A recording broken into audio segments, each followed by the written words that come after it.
The scream tore through the night, raw and jagged, but no one heard it because it never left Cole's throat.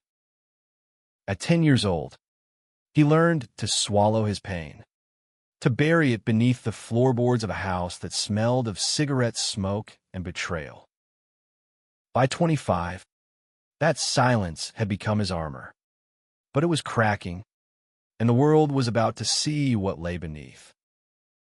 Cole stood in the middle of his small Chicago apartment, staring at the letter in his trembling hands. The paper was crisp, official, and cold, like the memory it dredged up.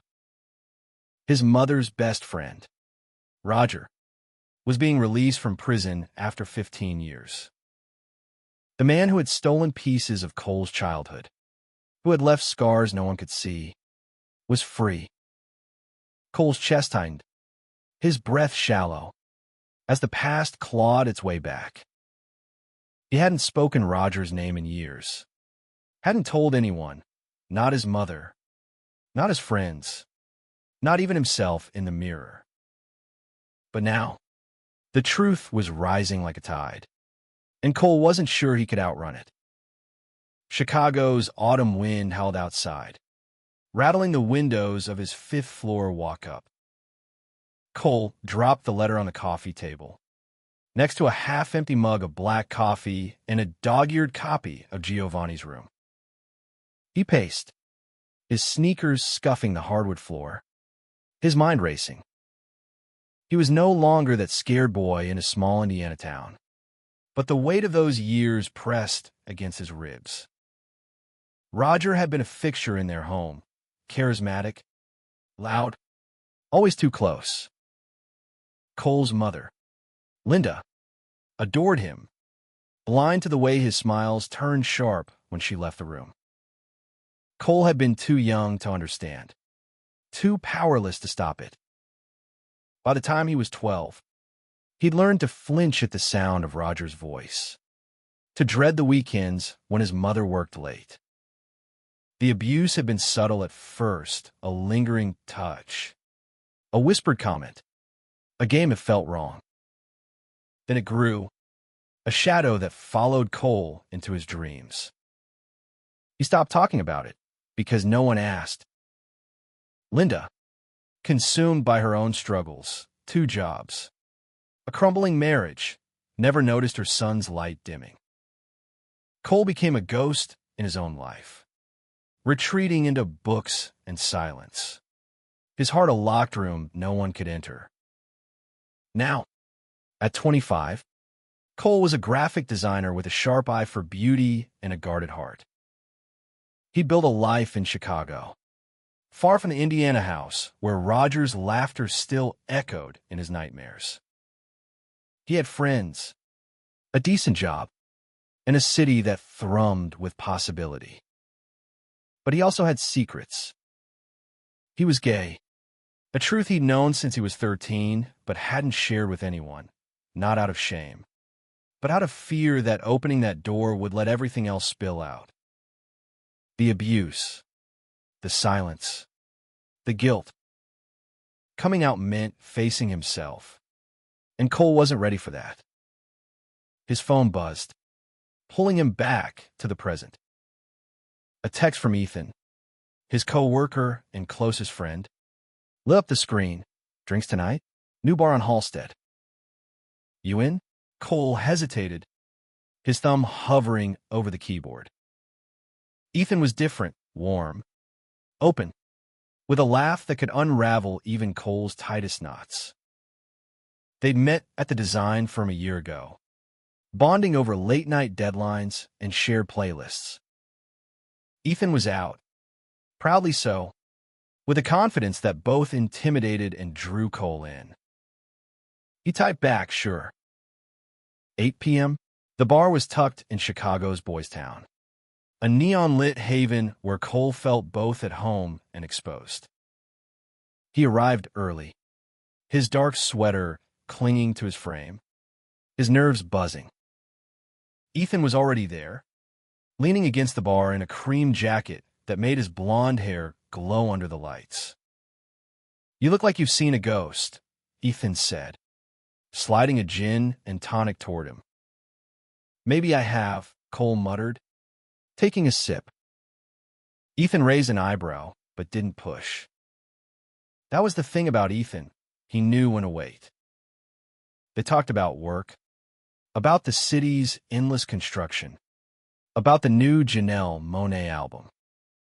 But Cole's mind kept drifting to the letter, to Roger, to the boy he used to be.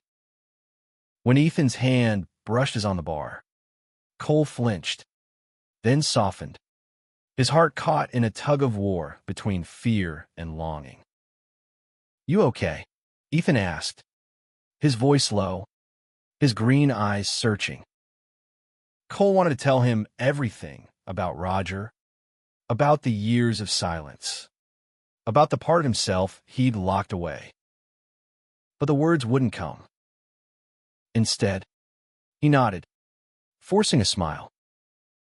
"Just tired," he said. The night stretched on, and the bar grew louder, warmer. Ethan's laughter was a lifeline, pulling Cole from the undertow of his thoughts.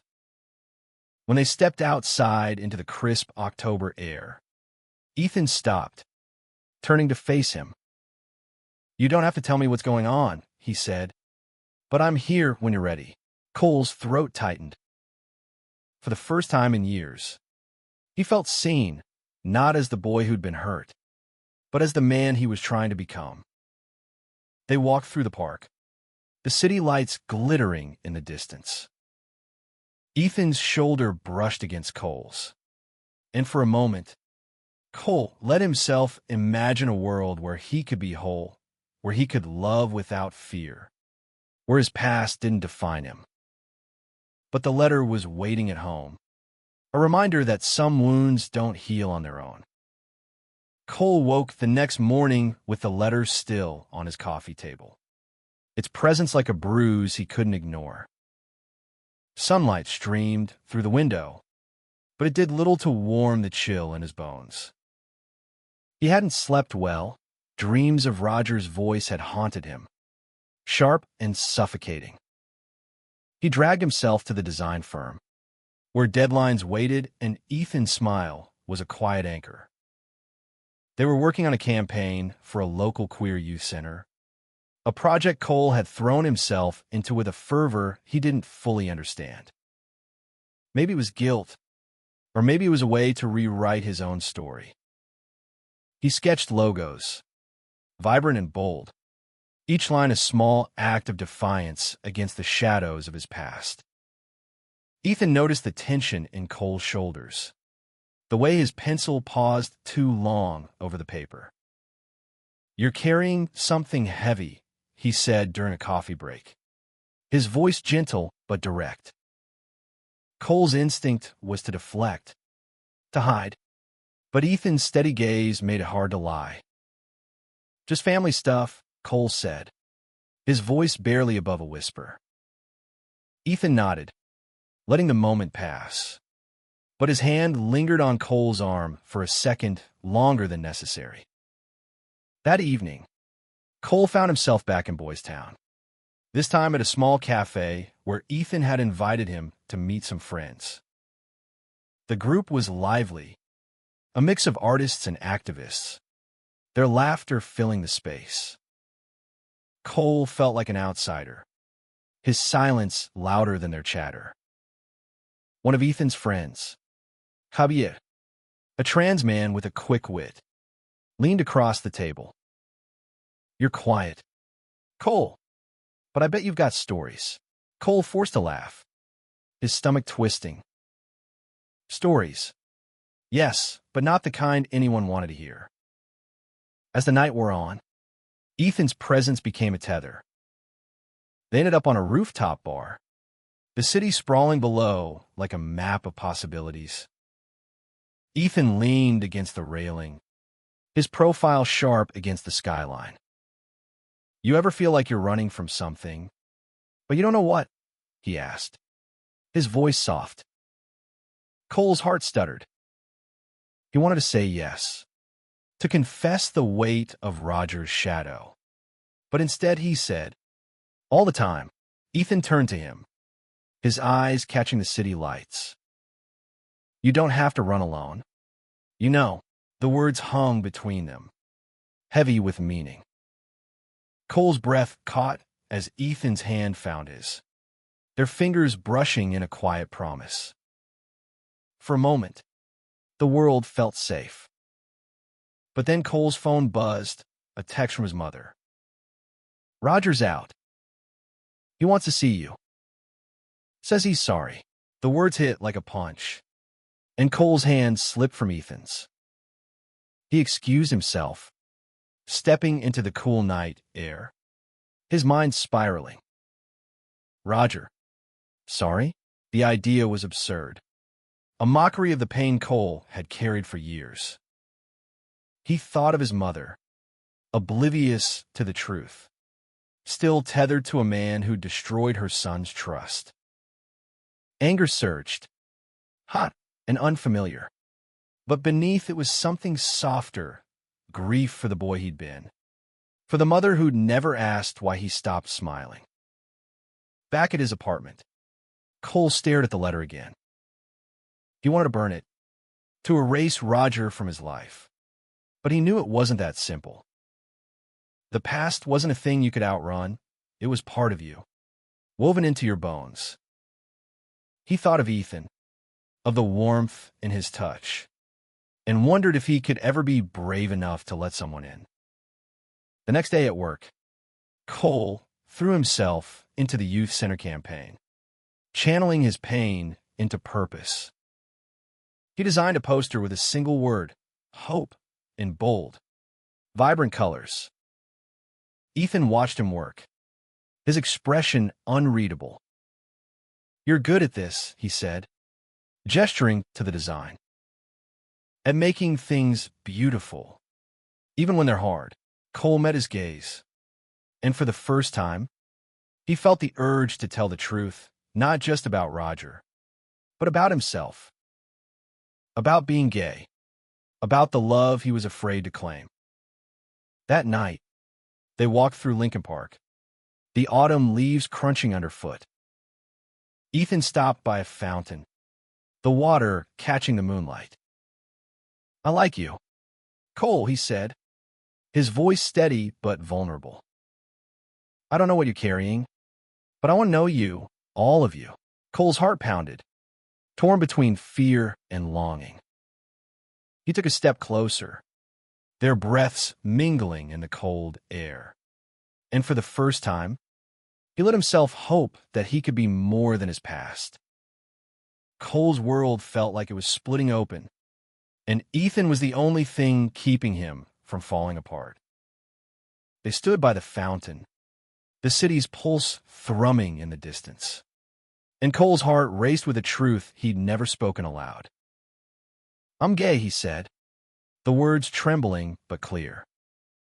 Ethan's smile was soft, unsurprised, as if he'd known all along. I know, he said, stepping closer. And I'm glad you told me. The moment should have been a release.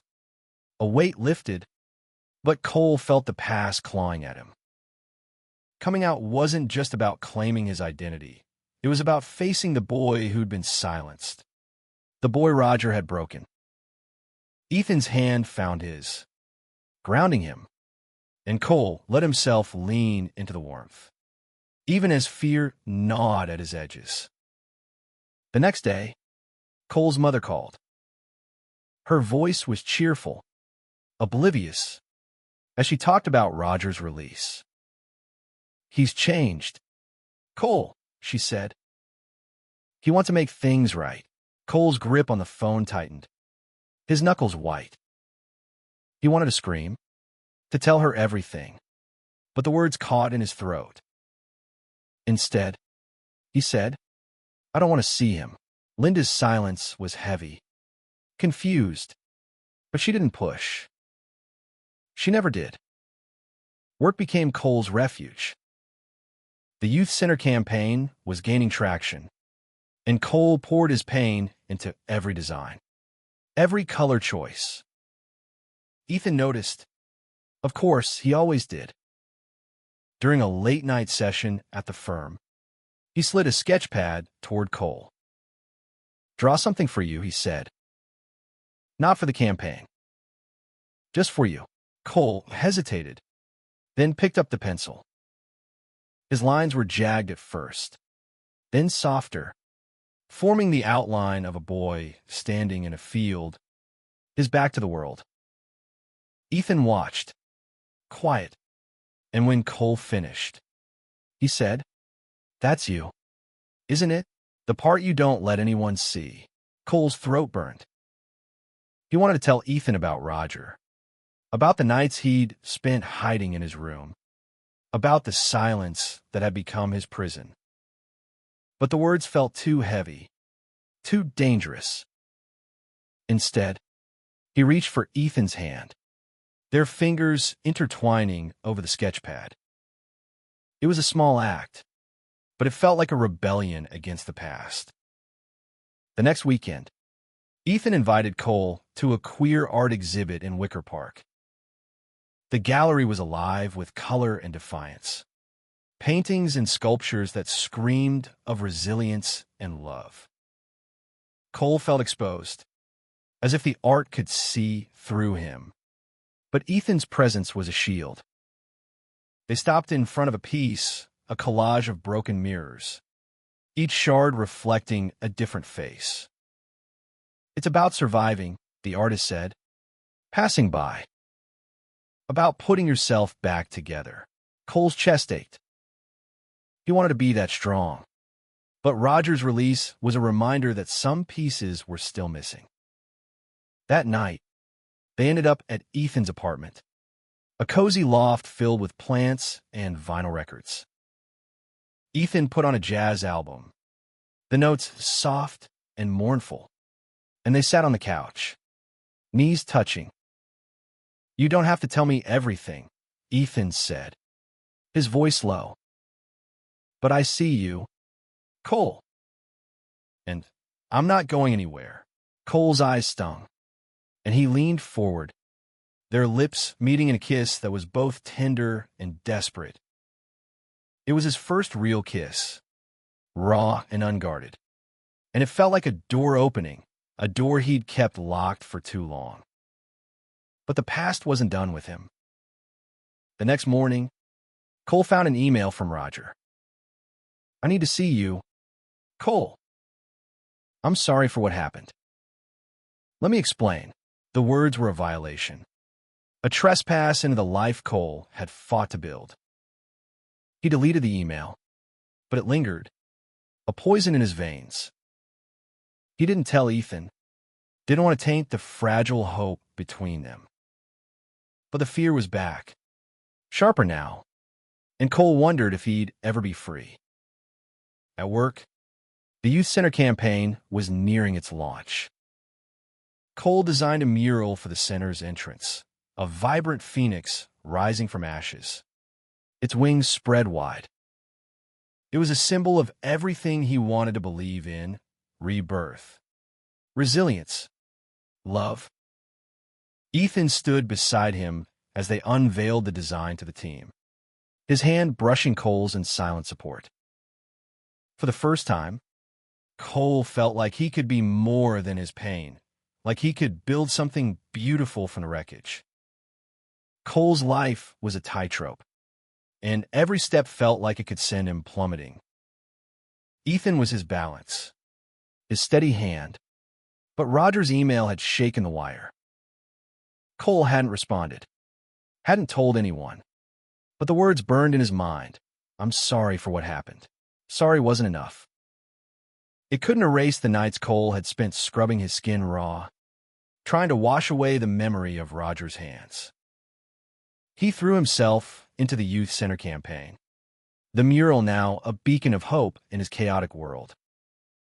The launch was days away, and Cole worked late, sketching and revising, his desk a mess of coffee cups and colored pencils. Ethan stayed with him, their banter a lifeline in the quiet office. "You're relentless," Ethan teased, nudging Cole's shoulder. This mural's going to save lives. Cole wanted to believe him, but the weight of Roger's return made hope feel fragile. One evening, Cole's mother called again. "Roger's in town," she said, her voice hesitant. "He's staying with a friend in Chicago. He really wants to see you." "Cole," the words were a blade, cutting through the fragile peace he'd built. "No," Cole said, his voice sharp. "I don't want him near me." Linda's confusion was palpable, but she didn't ask why. She never did. Cole hung up, his hands shaking, and Ethan, who'd been working across the room, looked up. "You okay?"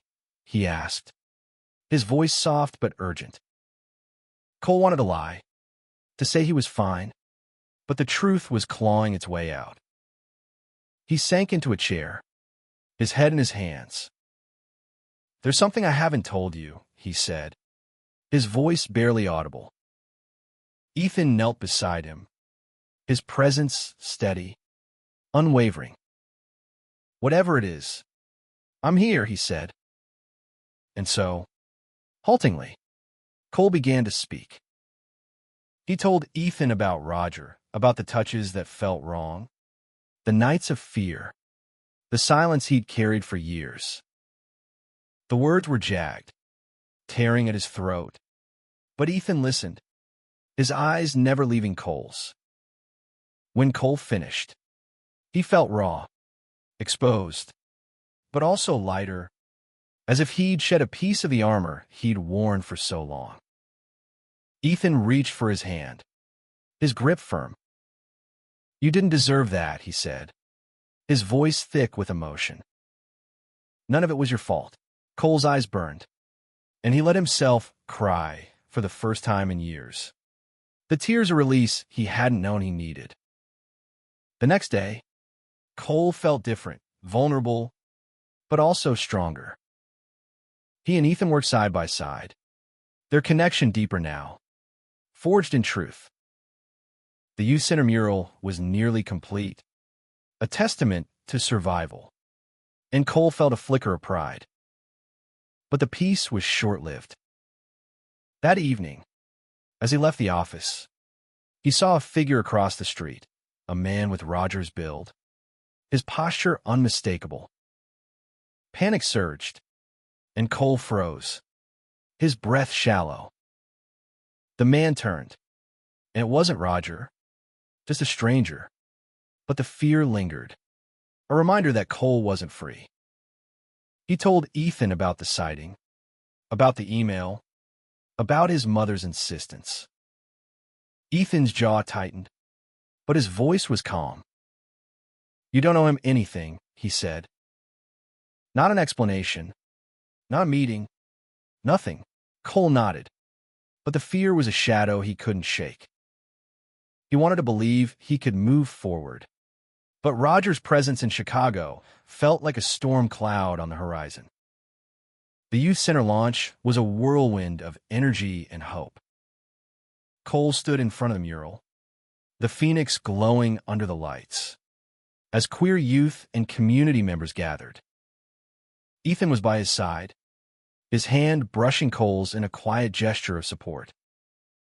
The center's director gave a speech about resilience, about creating safe spaces, and Cole felt the words resonate in his bones. He thought of the boy he'd been, the one who needed a place like this, and vowed to keep fighting for himself, for others. As the crowd applauded, Ethan leaned in, his breath warm against Cole's ear. "You're incredible," he whispered. Cole's heart swelled, and for a moment, he believed he could be whole. But deep down, he knew the past wasn't done with him. Roger was out there, and Cole's silence was breaking, but the truth still had a price. The youth center launch was a triumph, but Cole carried its glow like a fragile flame. Ethan's presence was a constant, his laughter and touch a reminder that love could be safe. Yet Roger's shadow loomed, a reminder that some battles weren't over. Cole hadn't responded to the email, but its words haunted him, a taunt disguised as an apology. He and Ethan grew closer, their evenings filled with quiet moments, cooking dinner in Ethan's loft, sharing stories over wine, stealing kisses in the glow of streetlights. Cole felt himself unfolding, his heart opening in ways he hadn't thought possible. But the fear was always there, a pulse beneath his skin. Roger was in Chicago, and Cole's mother still didn't know the truth. One afternoon, Cole received a package at the design firm.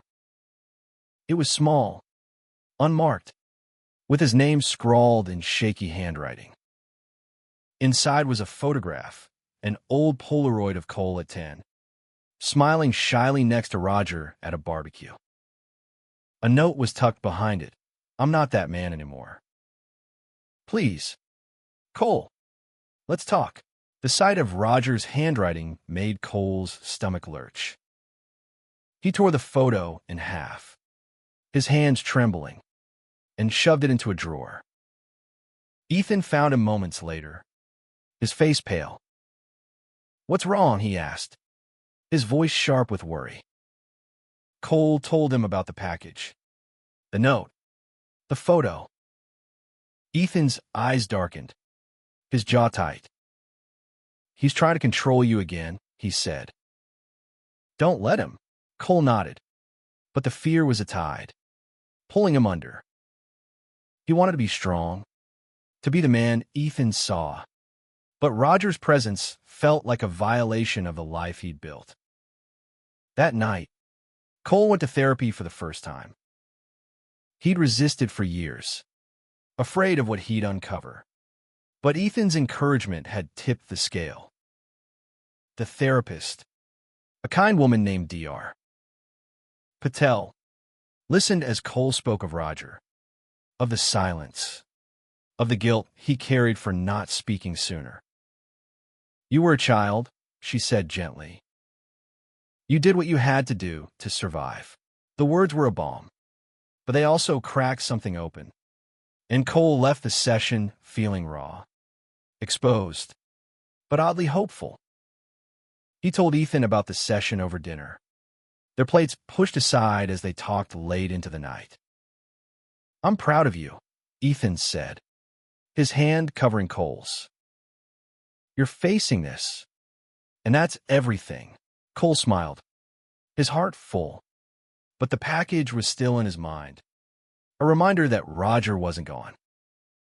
The next day, Cole's mother called again. "Roger's been asking about you," she said, her voice tinged with frustration. "Why won't you see him? He's trying to make amends." Cole's patience snapped. "You don't know what he did," he said, his voice shaking.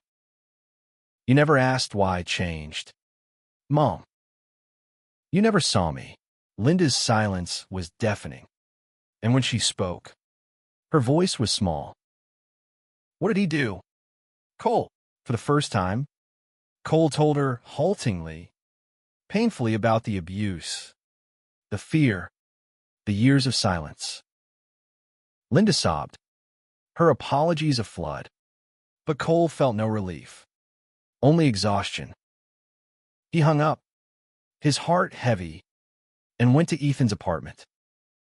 They sat on the balcony, the city sprawling below, and Cole let himself lean against Ethan, his head on his shoulder. "I told her," he said, his voice barely audible. Ethan's arms wrapped around him, strong and steady. "You're so brave," he whispered. Cole didn't feel brave, but in Ethan's embrace, he felt safe, a feeling he'd almost forgotten.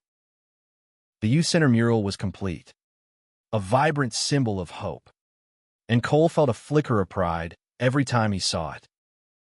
But Roger's note was a reminder that healing wasn't linear. Cole knew he'd have to face his past head-on, but with Ethan by his side, he felt ready to try. Cole stood at the edge of his past, staring down a truth he'd avoided for years. Roger was in Chicago, his presence a wound that refused to close. But Cole was done running. With Ethan's love and the slow, painful work of therapy, he was beginning to see himself not as a victim, but as a survivor. His mother's call had left a scar, but also opened a door. Linda had been devastated, her apologies raw and endless. But Cole needed more than words. He needed her to understand, to see the boy she'd missed. They agreed to meet in Chicago, a chance to rebuild what had been broken. Cole was nervous, but Ethan's steady presence gave him strength. "You don't have to do this alone," Ethan said, squeezing his hand. Cole nodded, his heart full of a love he was finally learning to trust. The meeting was set for a quiet cafe in Logan Square. Linda arrived, her eyes red-rimmed, her hands clutching a purse as if it could anchor her. "I didn't know," she said, her voice breaking. "I should have seen it." Cole wanted to be angry, to blame her, but he saw her pain, her regret, and realized she was carrying her own wounds. They talked for hours, unraveling years of silence. It wasn't forgiveness. Not yet, but it was a start. Roger's presence still loomed, a final hurdle Cole knew he had to face. He didn't want to see him, didn't owe him anything. But Dr. Patel had suggested writing a letter, not for Roger, but for himself. Cole sat at his desk, the city humming outside, and poured his pain onto the page. He wrote about the fear, the shame, the silence, and the man he was becoming despite it all. He didn't send it, didn't need to. The act of writing was enough, a release of the weight he'd carried for so long. The youth center became Cole's sanctuary. He volunteered there, mentoring young queer kids who reminded him of himself, scared, silent, but resilient. The mural, with its phoenix, was a beacon for them, a reminder that they could rise. Ethan joined him, their bond a quiet strength, and together they built a community that felt like home. One evening, as they walked through Lincoln Park, the autumn leaves falling like confetti, Ethan stopped and pulled Cole close. "I love you," he said, his voice steady, his eyes bright. Cole's breath caught, and for the first time, he believed he was worthy of those words. "I love you too," he said, and the kiss that followed was a promise, a vow to keep fighting, to keep healing, to keep loving. Months later, Cole stood in front of the youth center, the mural glowing under the morning sun. He'd heard Roger had left Chicago, fading back into the shadows. But Cole no longer feared him. The past was still there, a part of him, but no longer defined him. He was Cole, gay, proud, a survivor, a lover, a creator of beauty in a world that had tried to break him. Linda visited again, and this time, there was warmth in her smile, a tentative bridge between them. They were learning to see each other, to heal together. Cole introduced her to Ethan, and the pride in her eyes was a gift he hadn't expected. The silence was gone, replaced by a truth that set him free. As Cole and Ethan walked hand in hand through the city, the skyline stretching before them, Cole felt the weight of his past lift, replaced by a future he could shape. He was no longer the boy who'd screamed in silence. He was a man who'd found his voice, his love, his place in the world. And that, he knew, was a victory worth fighting for.